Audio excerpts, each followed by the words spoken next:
사도행전 9장 1절부터 9절 교독합니다. 1절 제가 먼저 읽습니다.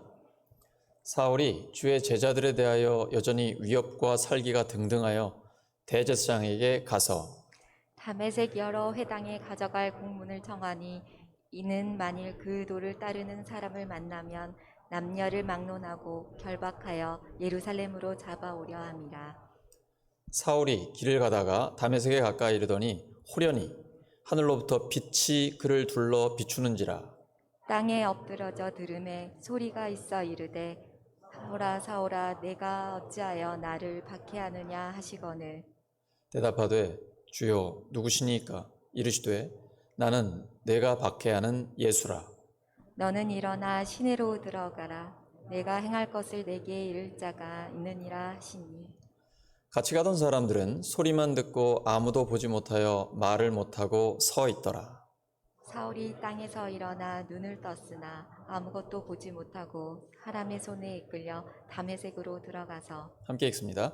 사흘 동안 보지 못하고 먹지도 마시지도 아니하니라. 아멘. 사도행전 9번째 시간 역동적인 삶이라는 제목으로 하나님의 말씀 전하겠습니다. 저는 가난하고 어두운 청소년기와 청년기를 보냈습니다.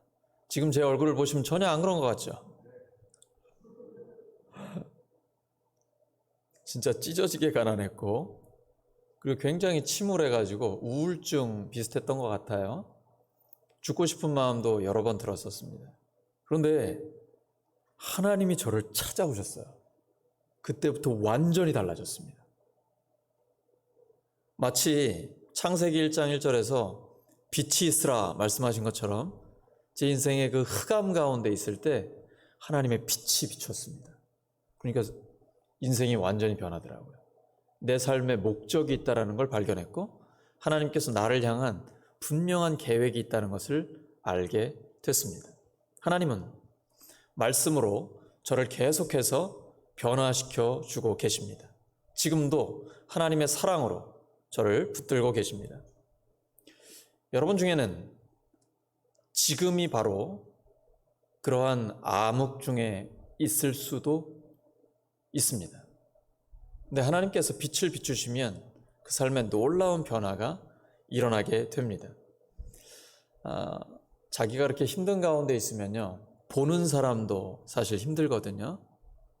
그런데 당사자가 사실은 제일 힘듭니다. 많이 힘드시죠? 하나님은 알고 계십니다. 우리가 찬양한 것처럼 우리의 신음소리도 듣고 계십니다. 그리고 우리에게 말씀하시고 하나님의 빛을 비추어 주십니다. 그날이 옵니다. 하나님께서 때로는 우리 인생에 쉼표를 주실 때가 있습니다. 근데 너무 힘드니까 그게 마침표처럼 느껴질 때가 있어요. 우리 찬양을 하다 보면 중간에 간주가 나오잖아요. 그때는 그냥 숨을 고르면서 이렇게 쉬고 있으면 됩니다. 준비하고 있으면 되거든요. 아직 노래가 끝난 게 아니에요. 우리 인생의 노래는 아직 끝나지 않았습니다. 지금은 간주예요, 간주. 그때는 좀 쉬고 있으면 됩니다. 네, 하나님이 다시 시작하실 때가 있습니다. 하나님의 때에 하나님의 방법으로 역사하십니다. 하나님이 우리 인생에 쉼표를 주실 때는 잠깐 쉬면 됩니다. 아직 끝난 거 아닙니다. 하나님께서 다시 기회를 주실 때를 믿고 기다리는 겁니다.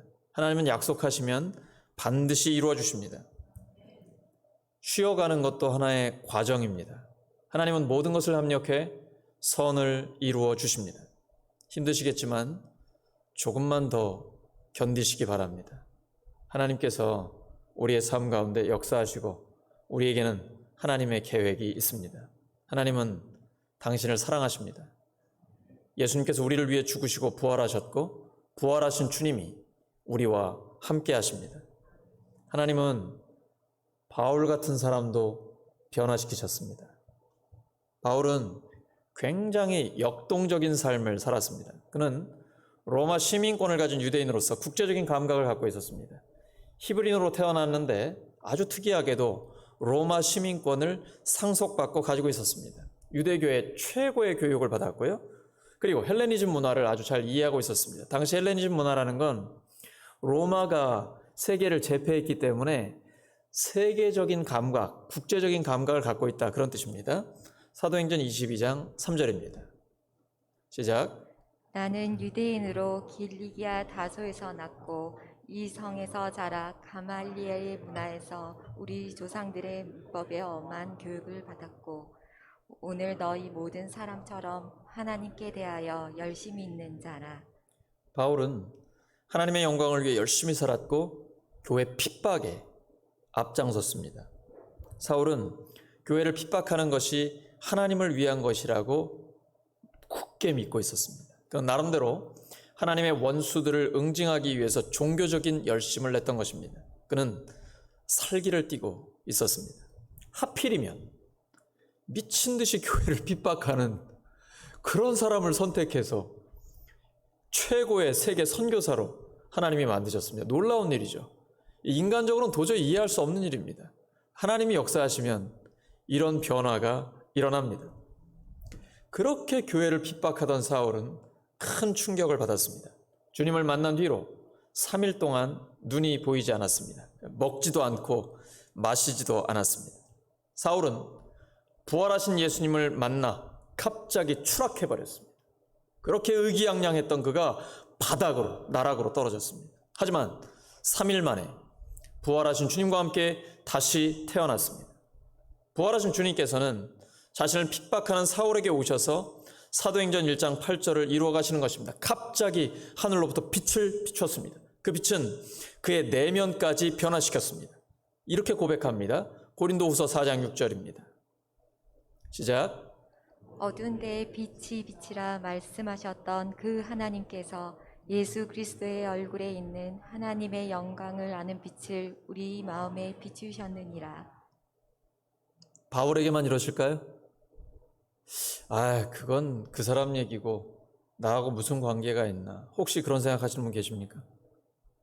하나님이요, 내 인생에도 빛을 비추십니다. 그러면 성경의 이야기가 나의 이야기가 됩니다. 성경의 이야기가 당신의 이야기가 됩니다. 사울은 부활하신 그리스도의 영광을 보았습니다. 그는 무엇보다도 그 사실을 강조합니다. 고린도전서 15장 8절입니다. 맨 나중에 만삭되지 못하여 난 자 같은 내게도 보이셨느니라. 예수님이 바울을 선택하신 겁니다. 사도행전 9장 15절이죠. 이 사람은 내 이름을 이방인과 임금들과 이스라엘 자손들에게 전하기 위하여 택한 나의 그릇이라. 그리고 바울은 예수님의 계획을 따라가게 됩니다. 우리도 마찬가지입니다. 내가 예수님을 선택한 것이 아니고 예수님이 나를 선택하신 것입니다. 요한복음 15장 16절입니다. 너희가 나를 택한 것이 아니요 내가 너희를 택하여 세웠나니. 주도권은 누구에게 있습니까? 하나님께 있습니다. 그러니까 예수님을 잘 믿으면 믿을수록 사람이 이렇게 편안해집니다. 그리고 인생을 하나님께 맡기고 나아가게 됩니다.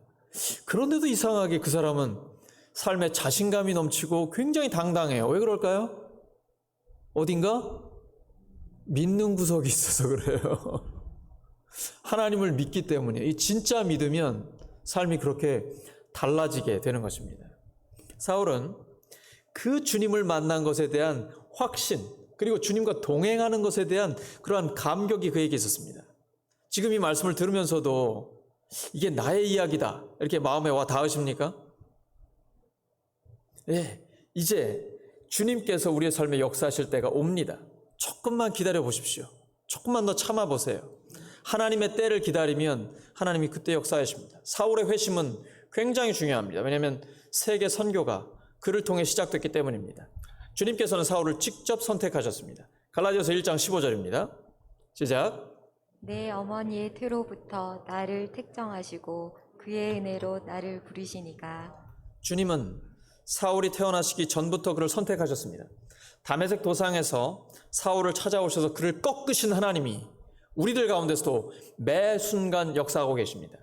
우리가 하나님을 붙잡고 있는 것이 아니라 하나님이 우리를 붙잡고 계신 것입니다. 그래서 성경에는 여호와의 열심이 하나님의 역사를 이룬다라고 기록되어 있습니다. 따라하시죠. 여호와의 열심. 여호와의 열심.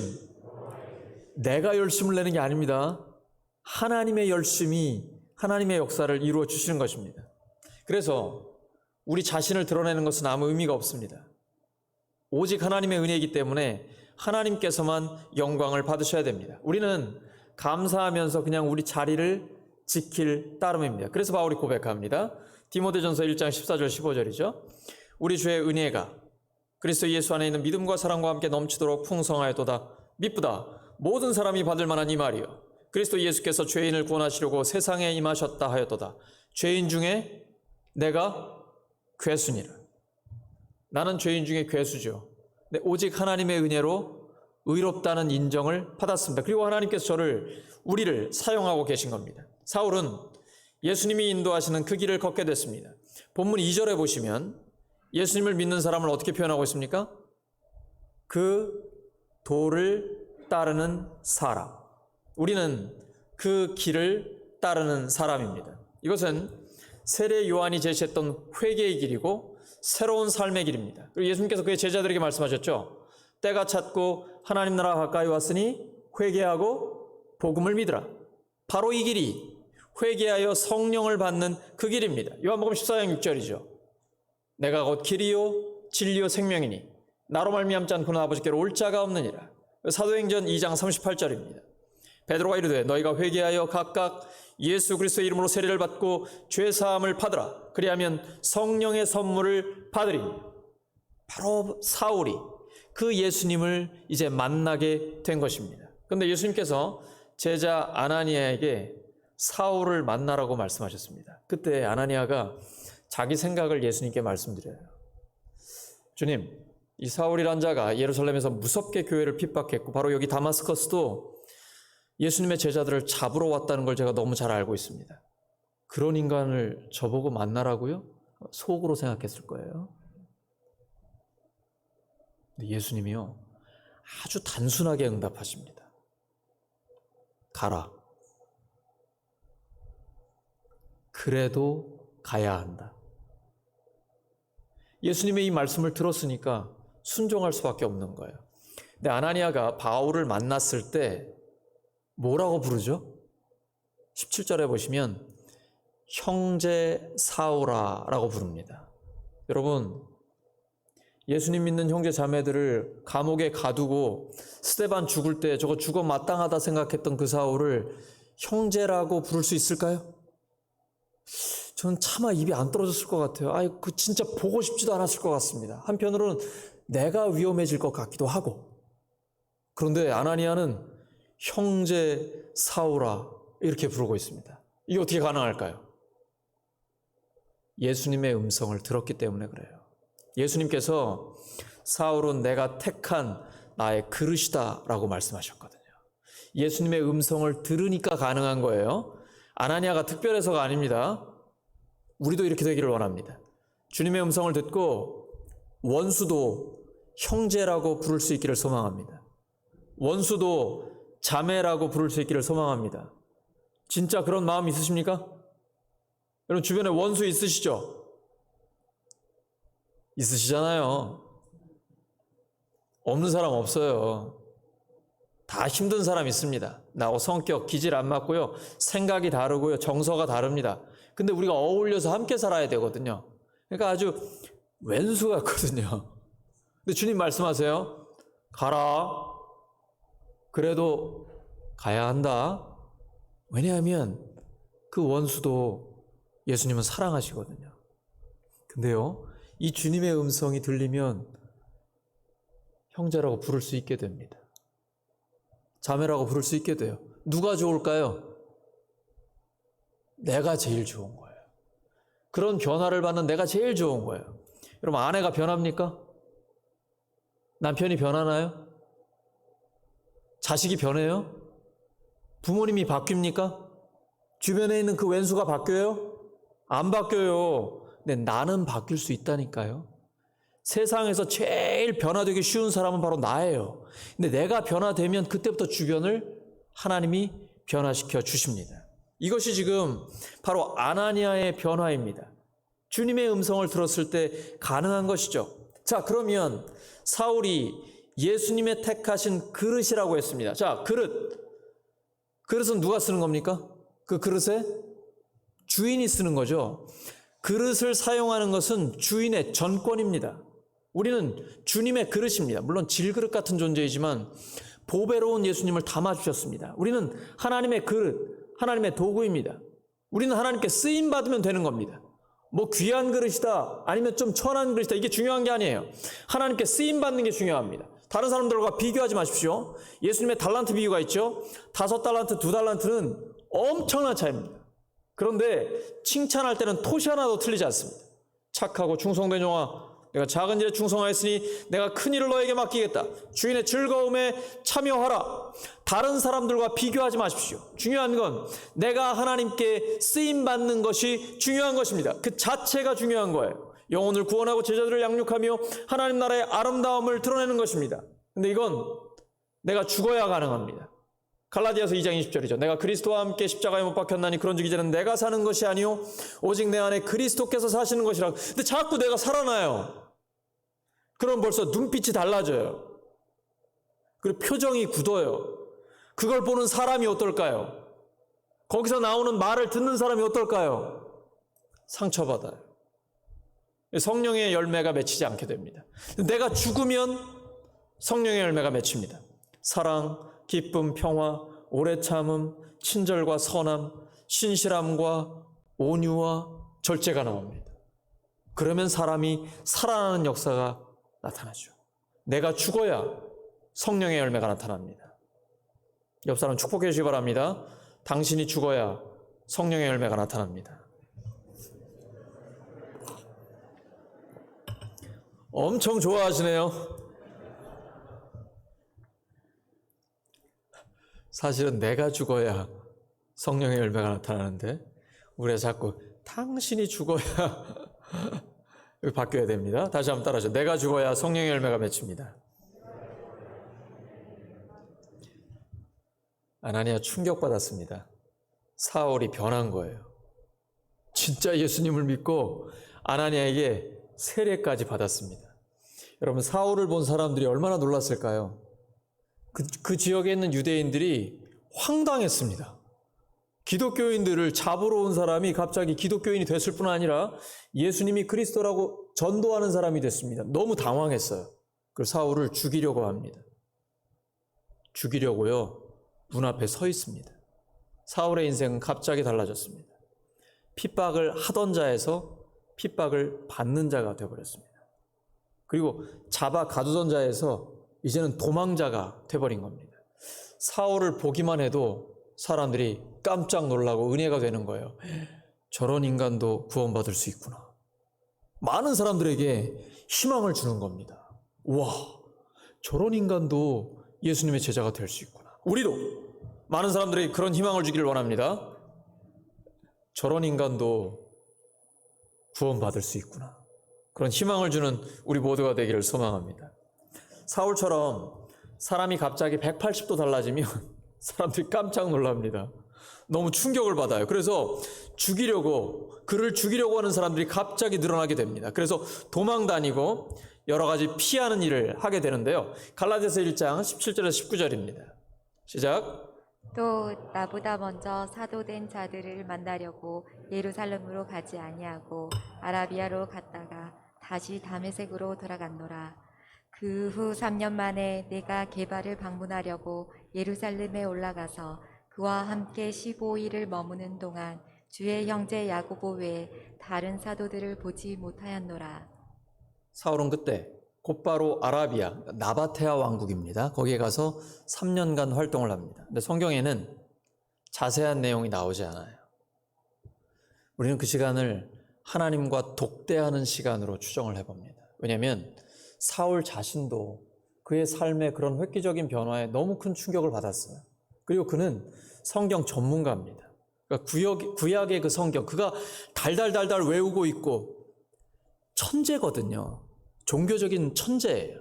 그가 구약 성경의 통달에 있는데 정말 내가 믿은 그 메시아, 구약에 약속되어 있는 구원의 주님이 예수 그리스도인가 성경을 통해 확인하고 기도를 통해 확신을 가질 시간이 좀 더 필요했을 것으로 보여요.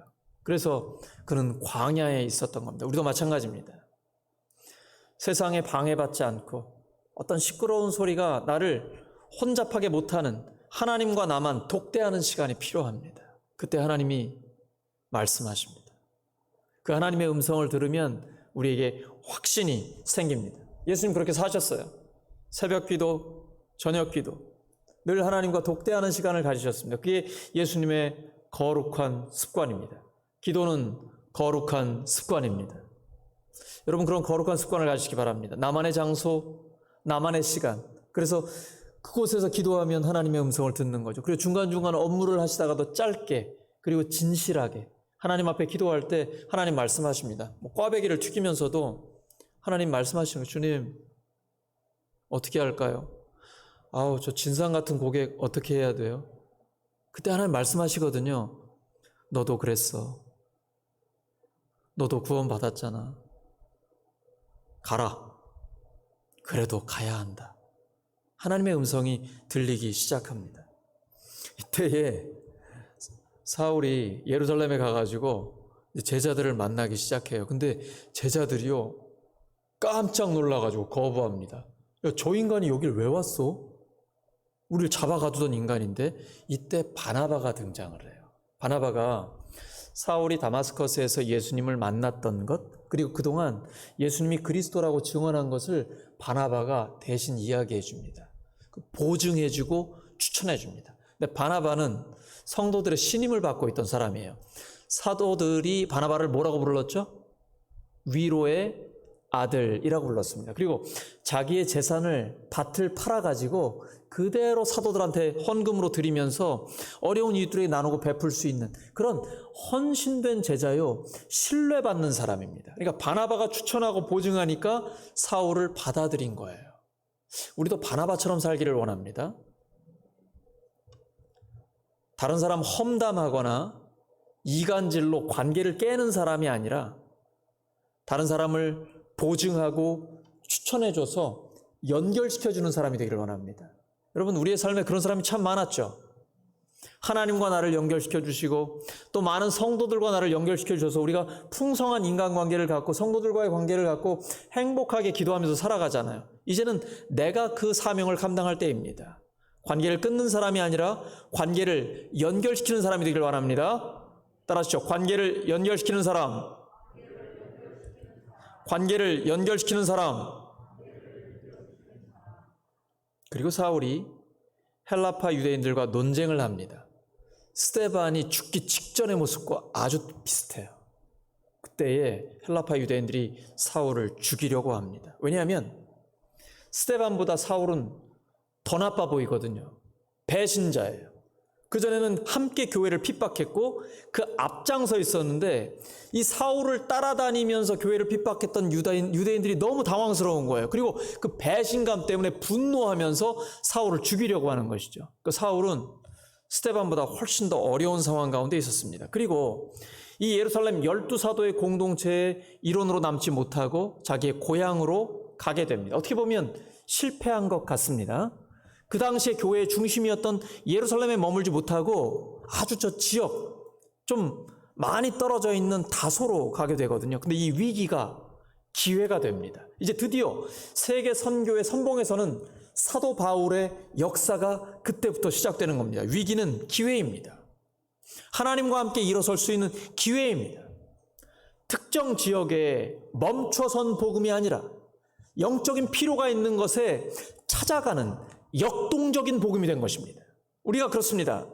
새 가족이 있는 곳은 어디라도 달려갑니다. 여러분 저한테 전화하실 때 새 가족입니다. 신방 가시고 그러면 절대 모든 걸 제쳐놓고 무조건 달려갑니다. 왜냐하면 교회의 최우선순위는 새 가족에게 있습니다. 새 가족이 있다, 새 가족이 필요하다 그러면 열일 제쳐놓고 달려가는 겁니다. 이것이 역동적인 복음입니다. 따라하시죠. 역동적인 복음. 역동적인 복음.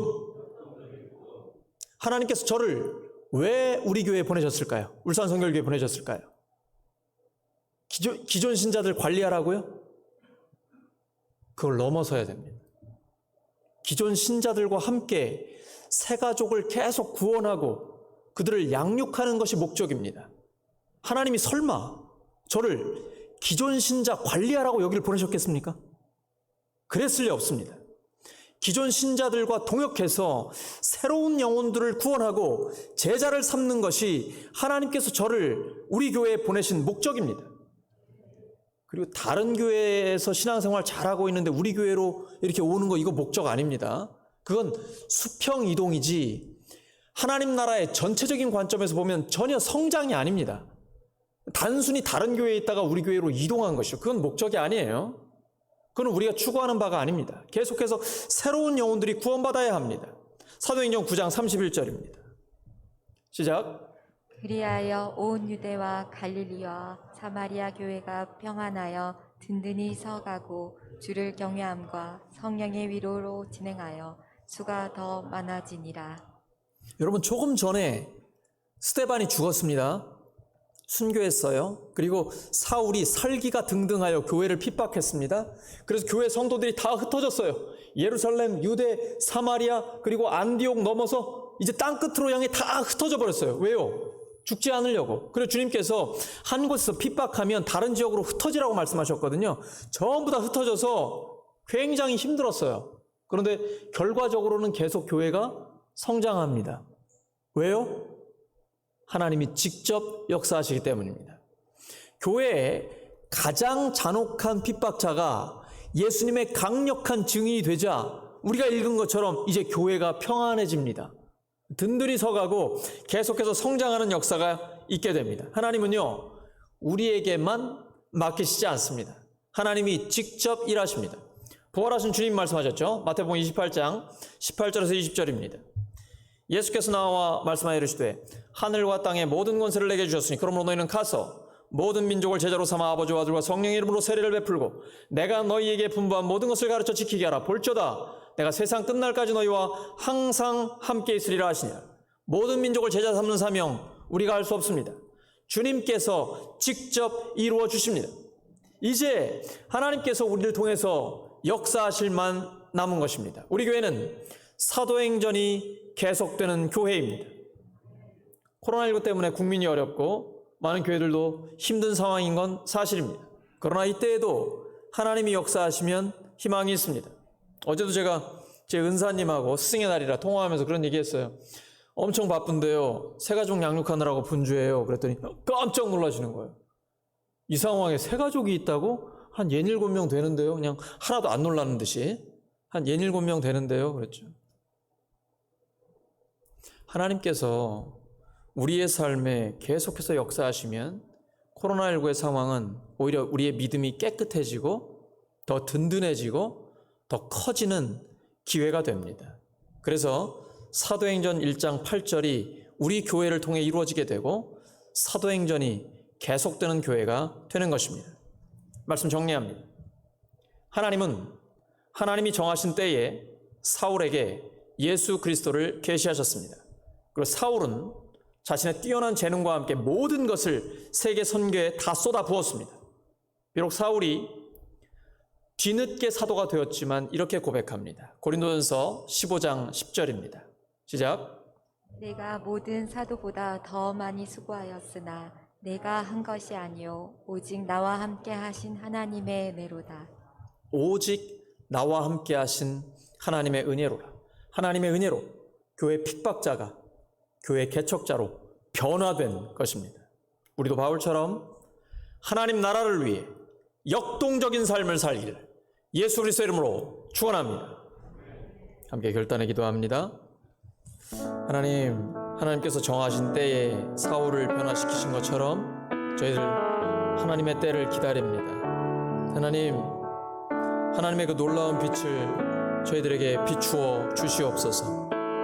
저희들이 주님과 함께 모든 수고를 하고 저희들의 삶을 다 쏟아붓습니다. 그러나 저희들이 한 것이 아니고 오직 저희들과 함께 하시는 하나님의 은혜입니다. 하나님, 교회 핍박자가 교회 개척자로 변화된 것처럼 저희들의 삶도 변화시켜 주시옵소서. 그래서 하나님 나라를 위해 역동적으로 하나님께 쓰임받게 하여 주시옵소서. 예수 그리스도의 이름으로 기도드립니다.